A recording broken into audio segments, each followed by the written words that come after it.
আসসালামু আলাইকুম। মনে করুন আপনি ডাক্তারের কাছে গেছেন। ডাক্তার অনেকগুলো টেস্ট দিছে। টেস্টগুলো নিয়ে ডাক্তারের সামনে বসে পড়ছেন। ডাক্তার রিপোর্ট দেখতেছে। রিপোর্ট দেখার পরে একবার আপনার দিকে তাকাচ্ছে, একবার রিপোর্টের দিকে তাকাচ্ছে। একবার আপনার দিকে তাকাচ্ছে, একবার রিপোর্টের দিকে তাকাচ্ছে। তো তারপরে ডাক্তার অনেক চিন্তা ভাবনা করে বলতেছে যে আপনার সাথে আর কে এসেছে? তো আপনি বলতেছেন যে না আসলে আমি তো একাই এসেছি।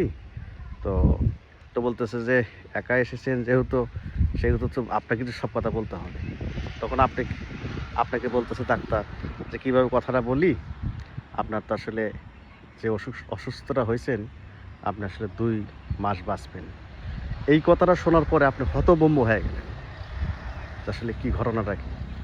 যাই হোক রিপোর্টটা নিয়ে আপনি ডাক্তার রুম থেকে বের হয়ে আসলেন। আসার পথে যে লোকটা গতকাল আপনি চর থাপ্পড় মেরেছিলেন, খারাপ ব্যবহার করেছিলেন, সেই লোকটা সামনে পড়ল। দেখুন তখন ওই ছেলেটাকে আপনি সালাম দিয়ে তাকে জোরে ধরে ক্ষমা চাইলেন যে তুমি আমাকে মাফ করে দাও। তো ওই লোকটা ভাবতেছে যে আসলে আমাকে কালকে অপমান অপদস্থ করলো, আজকে কেন সে মাপ চাচ্ছে। যাই হোক ওখান থেকে চলে গেলেন। চলে যাওয়ার পরে সামনে একটা কুকুর সামনে পড়লো। তখন তাকে একটা রুটি কিনে খাওয়াইলেন। তারপরে বাসায় গেলেন। বাসায় যাওয়ার পরে রাত হয়ে গেছে।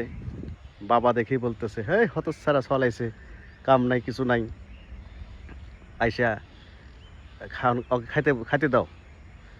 তো যেহেতু প্রতিদিন বাসায় রাগারাগি হয়, সেদিনকে কোনো কথা না বলে চুপ করে গেল। আর মা বলতেছে যে এই টেবিলে খাবার আছে খেয়ে নে।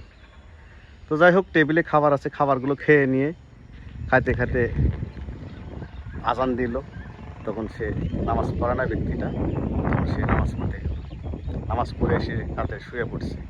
শুয়ে পড়ার পরে ফজরের বক্তে সে আবার আজানের শব্দ পেয়ে সে কিন্তু আবার জাগ্রত হয়ে নামাজ কালাম পড়ছে।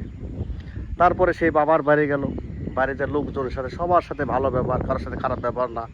তো এইটা সবাই তো আসলে আশ্চর্য হয়ে গেল যে আসলে ঘটনাটা কি। বাপ মাও টের পাইল। তখন বাবা ডাকে বলতেছে, বাবা তোমার কি হয়েছে, তুমি কোনো কথা বলছো না। এই কথা যখন বলল ছেলে হাও মাও করে কাঁদতেছে। তখন মা এসে বলতো তোমার কি হয়েছে, তখন হাও মাও করে কেঁদে অবস্থা খারাপ। তখন বললো যে আসলে ঘটনা। তাই বলি মানুষের সাথে কোনো সময় খারাপ ব্যবহার করতে পারবেন না, মানে করেন না।